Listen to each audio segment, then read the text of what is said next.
नमस्कार प्रिय विद्यार्थी मित्रांनो, आज आपण युनिट क्रमांक दुसऱ्यावरचा नवीन प्रकरण एक नवीन धडा शिकणार आहोत. याच्या आधी फक्त युनिट क्रमांक 2 रिकॉन्सिलेशन स्टेटमेंट अँड प्रॉफिट हा युनिट आपण सुरू केलेला आहोत.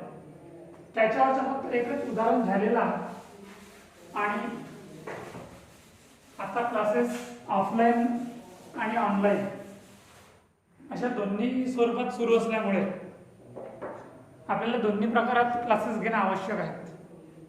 म्हणून जे विद्यार्थ्यांचे दोन्ही डोस झालेले आहेत त्यांना वर्गात बसण्याची संधी आहे आणि जे विद्यार्थ्यांनी एकही डोस घेतलेला नाही आहे किंवा एखाद डोस झाला असेल तर त्यांनी लवकरात लवकर डोस घेऊन महाविद्यालयात उपस्थित राहावे, जेणेकरून आपल्याला आणखी काही जास्त शिकता येईल. तर या व्हिडिओमध्ये, या तासिकेमध्ये आपण प्रॉब्लेम नंबर 2 मी मुद्दाम थांबलेलो होतो 2 दिवस आणि विद्यार्थी नसल्यामुळे आपल्याला पुन्हा ऑनलाईन क्लास घ्यावा लागत आहे. तर पहिला उदाहरण झालेला आहे, तो मी तुम्हाला ग्रुपवर त्याचं यूट्यूब आणि उदाहरण PDF स्वरूपात पाठवलेलो आहे. ते तुम्ही बघा, लिहा, समजून घ्या. काही अडचणी आल्या असतील तर तुम्ही मला कॉलेजमध्ये येऊन विचारा किंवा मेसेजने विचारा. आज आपण उदाहरण 2 घेऊया. उदाहरण मी तुम्हाला ग्रुपवर पाठवलेलो आहे, तरी एकदा वाचन करतो आहे आणि समजून सुद्धा सांगतो आहे.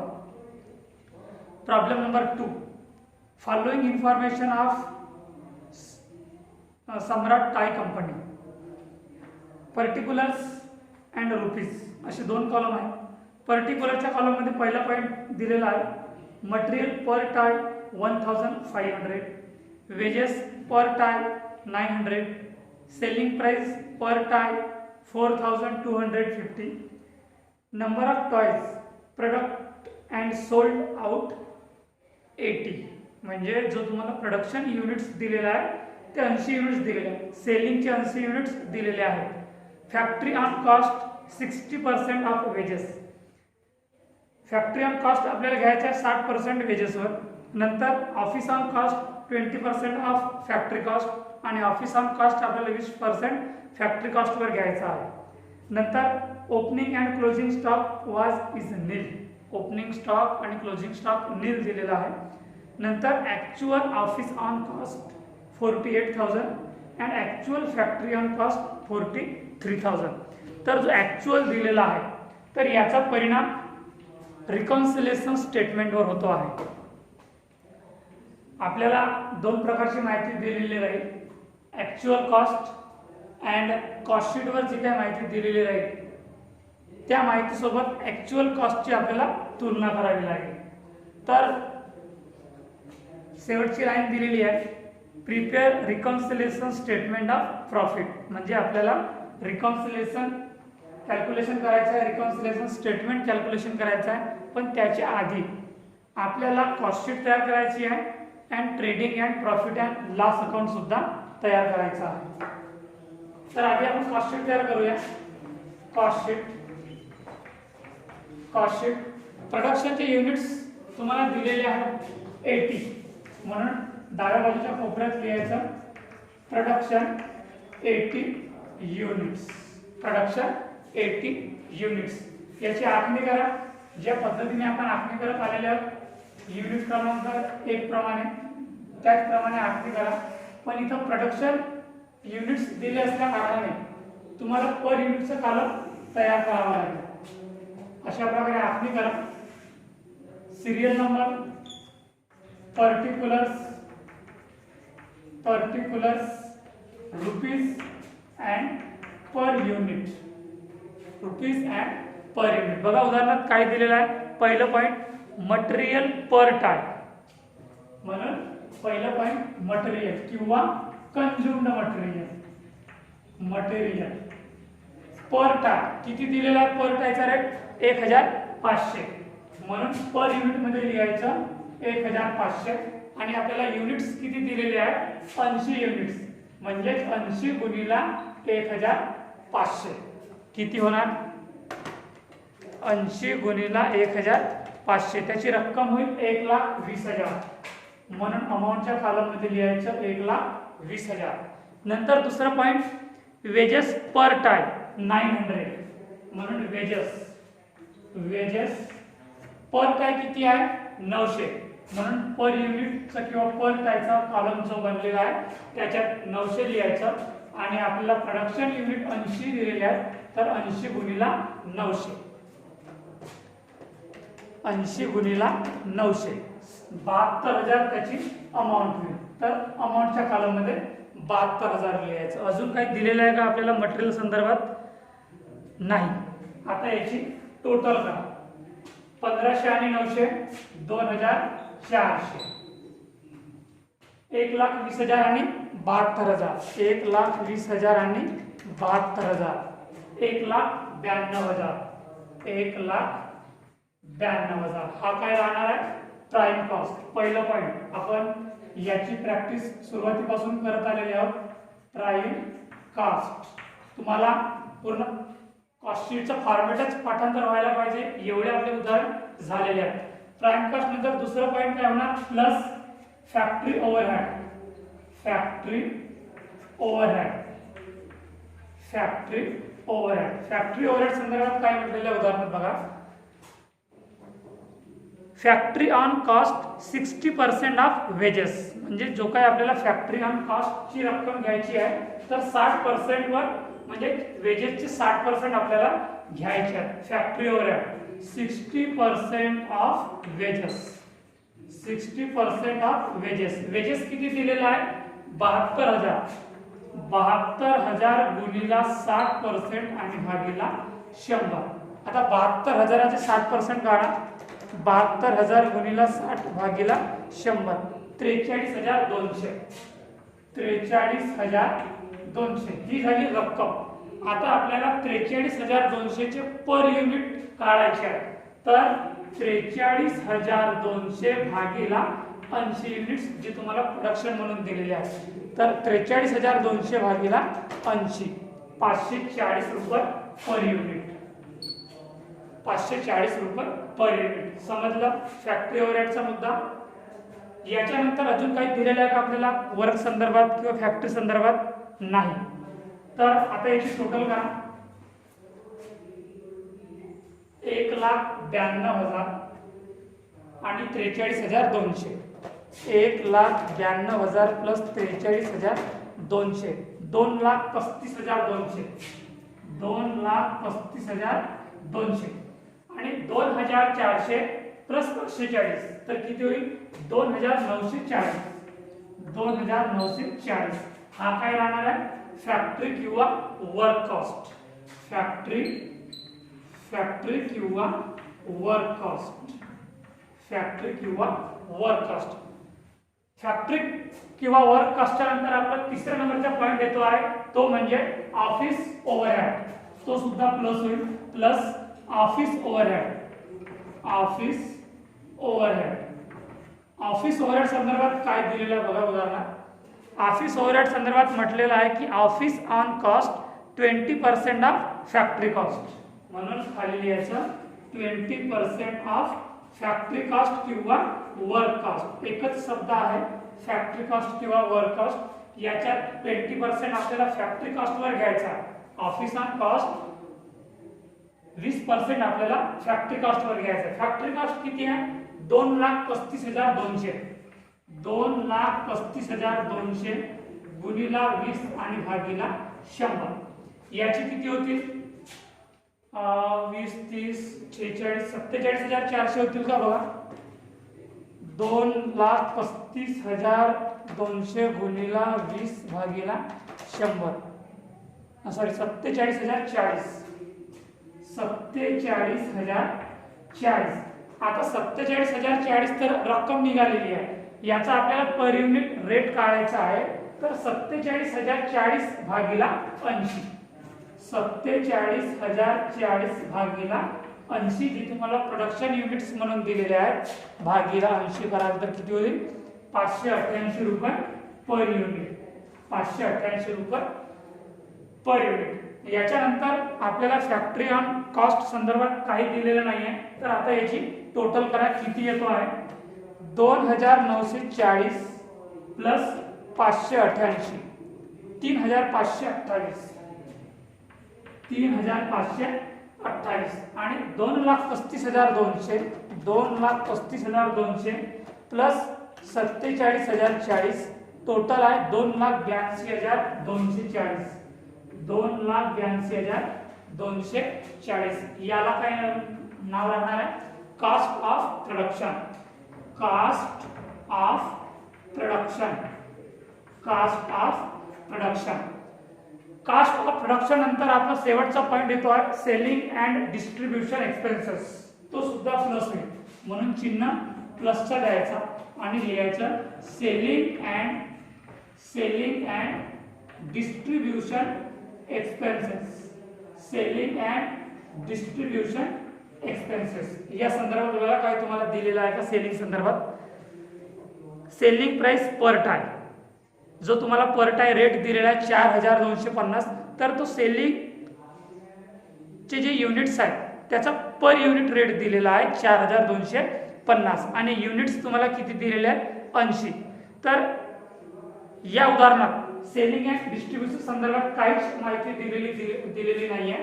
माहिती निरंक आहे नील आहे म्हणून डॅश द्यायचा आणि शेवटी फायनलाइज टोटल करायची 2,82,240 आणि 3,528. हाच तुमचा काय राहणार आहे total cost. Total caste. Total caste नंतर आपला पॉइंट येतो आहे profit. Profit.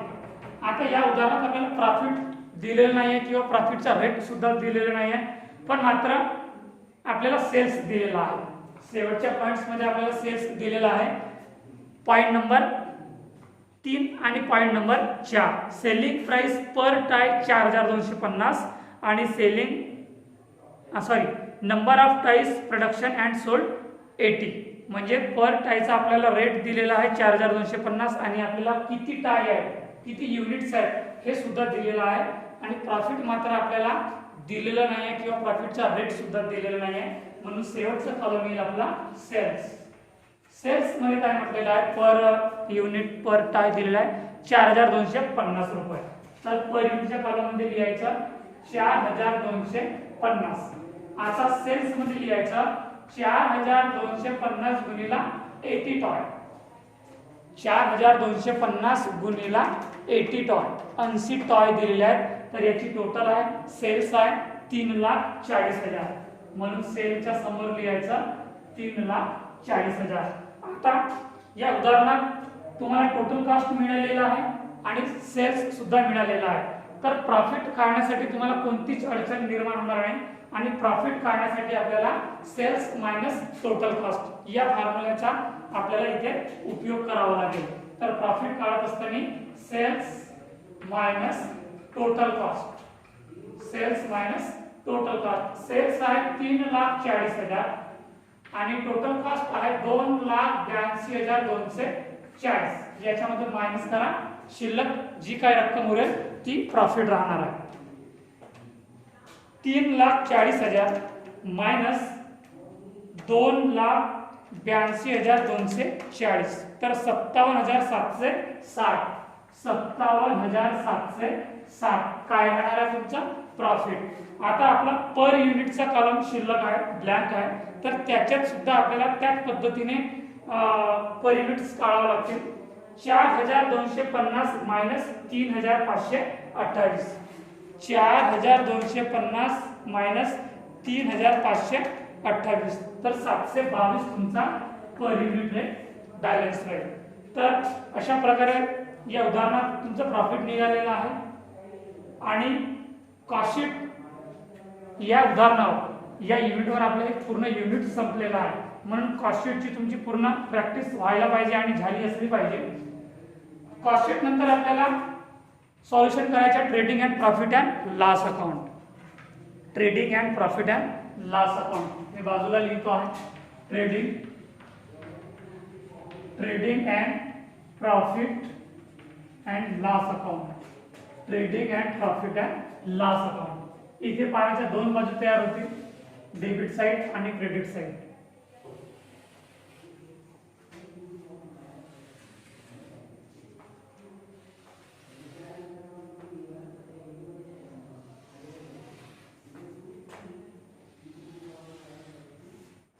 particulars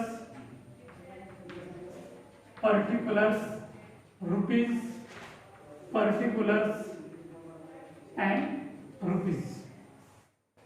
To material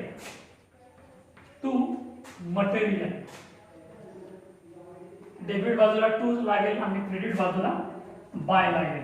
to material किती दिलेलं आहे? मटेरियल बघा 1,20,000 म्हणून रकमेच्या खाल्यामध्ये राहणार आहे 1,20,000. मटेरियल नंतर वेजेस. टू वेजेस किती दिलेला आहे बघा? वेजेस आहे 72,000. वेजेस आहे 72,000. याच्यानंतर काय दिलेलं आहे तुम्हाला बघा? फॅक्टरी ऑन कॉस्ट दिलेला आहे.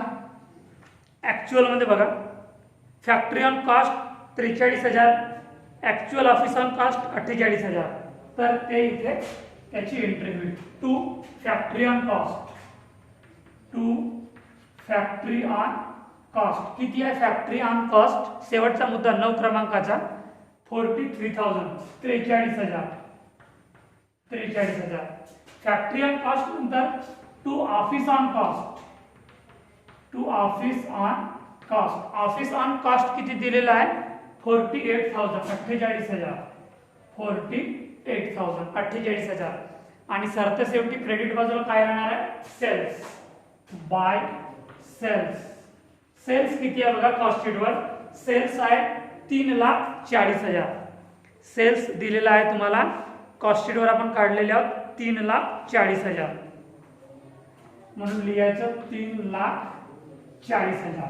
आता दोन्ही बाजूकडली टोटल करायची. कोणती टोटल जास्त आहे हे आधी लक्षात आणायचं. 3,40,000 क्रेडिट बाजूची टोटल आहे, तर डेबिट साइडची टोटल किती आहे? 1,20,000, 72,000, 43,000 आणि 48,000.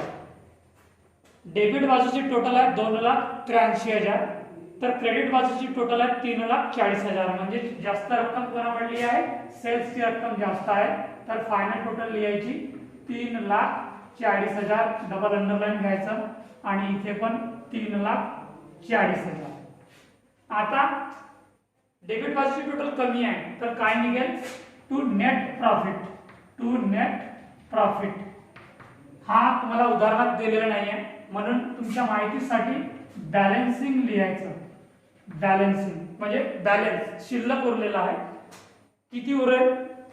3,40,000 मधून 2,83,000 मायनस करा, तर जी काय रक्कम उरेल ती राहणार प्रॉफिट. 57,000 57,000 तुमचं काय झालं? प्रॉफिट झाला आहे. Trading and profit and loss account इथेच आपला संपत आहे. याच्यानंतर शेवटचा अकाउंट राहणार आहे आपला reconciliation statement. Reconciliation statement. Reconciliation statement.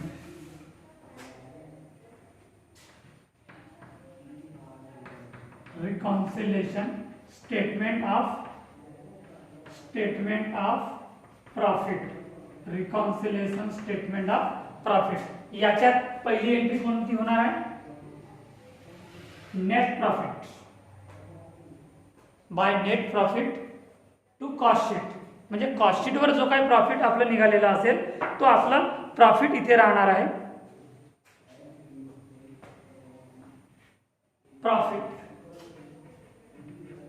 Profit as on cost sheet. Profit on cost sheet. Profit on cost sheet म्हणजे जो कॉस्ट शीटवर प्रॉफिट निघालेला आहे तो प्रॉफिट इथं रिकॉन्सिलेशन स्टेटमेंटला त्याची एंट्री होईल. किती निघालेला आहे बघा? कॉस्ट शीटवर आपला प्रॉफिट निघालेला आहे 57,760. 57,760. याच्यामध्ये प्लस काय होणार आहे, plus over charges expenses and under charges income.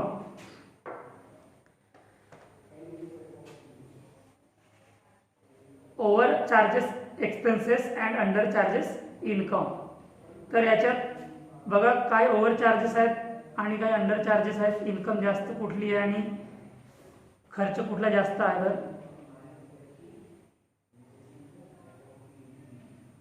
Over charges expenses and under charges income. Factory and cost बघा. फॅक्टरी अँड कॉस्ट कास्टशीटला किती दिलेला आहे, 43,200 आणि ऍक्च्युअल फॅक्टरी अँड कॉस्ट दिलेला आहे 43,000. म्हणजे हे काय झालं, over charges expenses and under charges income on cost sheet असं लिहायचं. ऑन कॉस्ट शीट म्हणजे कॉस्ट शीट आणि प्रॉफिट अँड लॉस अकाउंट या दोघांची आपल्याला तुलना करून काय जास्त खर्च आहेत आणि काय जास्त इन्कम आहेत याची आपल्याला तुलना करावी लागेल. तर प्रॉफिट अँड कॉस्ट मग इथं लिहायचं over charges expenses and under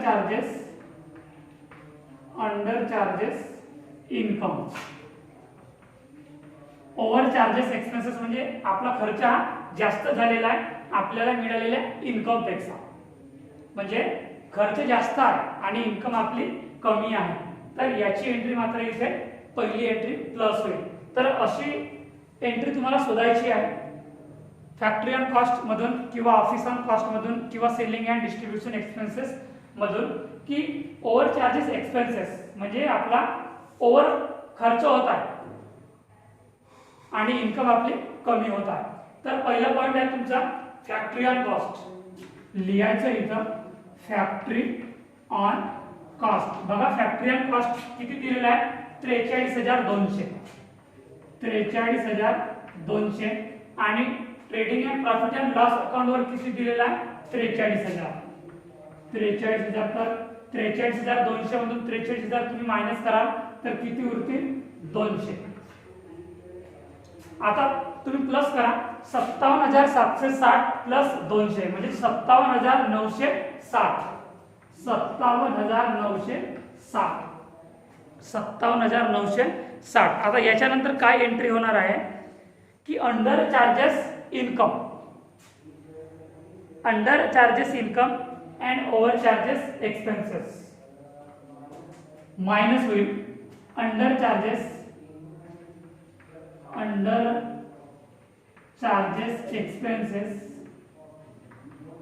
and over charges income. Over charges income म्हणजे याच्यात खर्च कमी आहे आणि इन्कम मात्र जास्त आहे. अशी एंट्री तुम्हाला शोधून काढावी लागेल कॉस्ट शीट आणि प्रॉफिट अँड लॉस अकाउंट या दोघांची तुलना करून की आपला खर्च कुठे जास्त झालेला आहे आणि प्रॉफिट आपला कुठं कमी झालेला आहे. तर under charges expenses and over charges income म्हणजे खर्च हा मर्यादित झालेला आहे, खर्च कमी झालेला आहे आणि आपली इन्कम मात्र जास्त आहे. तर अशी एंट्री कोणती आहे, तुमची फॅक्टरी ऑन कॉस्ट किंवा फॅक्टरी ओव्हरहेड याची एंट्री झालेली आहे, याला विसरून जायचं. नंतर ऑफिस ओव्हरहेड, याच्यात बघा तुम्हाला ऑफिस ओव्हरहेड किती दिलेला आहे, 47,040 आणि trading and profit and loss अकाउंटवर दिलेला आहे 48,000. म्हणजे प्रॉफिट तुम्हाला 48,000 झालेला आहे आणि खर्च तुमचा 47,040 रुपये झालेला आहे. तर याच्यामध्ये लिहायचं office on cost. Office on cost. Office on cost तुम्हाला दिलेला आहे 48,000 आणि खर्च झालेला आहे कॉस्ट शीटवर तुम्हाला 47,040. 47,040. आता याच्यामध्ये मायनस करा 48,000 मायनस 47,040. 47,040 तर किती उरेल, 960. 960 रुपये काय झालेले आहे आपल्याला इन्कम झालेली आहे. तर ती इन्कम आपल्याला इथून मायनस करावी लागेल.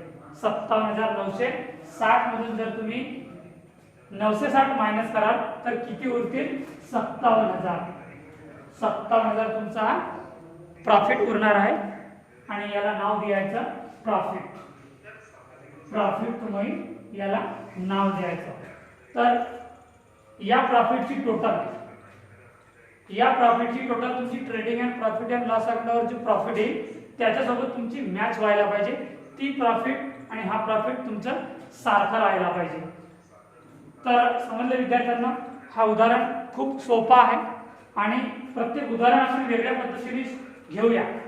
तुम्हाला जो काही फॉर्मॅट पाठवलेला आहे, सिलेबसमध्ये जो काही तुम्हाला फॉर्मॅट दिलेला आहे, त्या फॉर्मॅटच्या व्यतिरिक्त आपल्याला एक्स्ट्रा काही शिकायचं नाही आहे.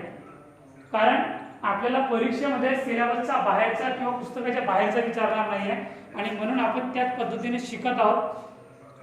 खूप सोप्या पद्धतीने आपण शिकत आहोत. तर तुम्ही हे व्हिडिओ बघा, तुम्ही आपल्याकडे त्याची नोंद घ्या, नोट करून घ्या. एखादा रजिस्टरमध्ये पूर्ण उदाहरणाची युनिटनुसार उदाहरणावाईज तुम्ही त्याची नोट करा आणि आपल्याकडे लिहून घ्या. जर या उदाहरणात तुम्हाला काही अडीअडचणी आल्या तर तुम्ही मला ग्रुपवर विचारा किंवा वैयक्तिक फोन लावून सुद्धा विचारा, तुमच्या समस्या दूर केल्या जातील. हा उदाहरण आपल्या इथं संपलेला आहे. इथेच थांबूया. धन्यवाद.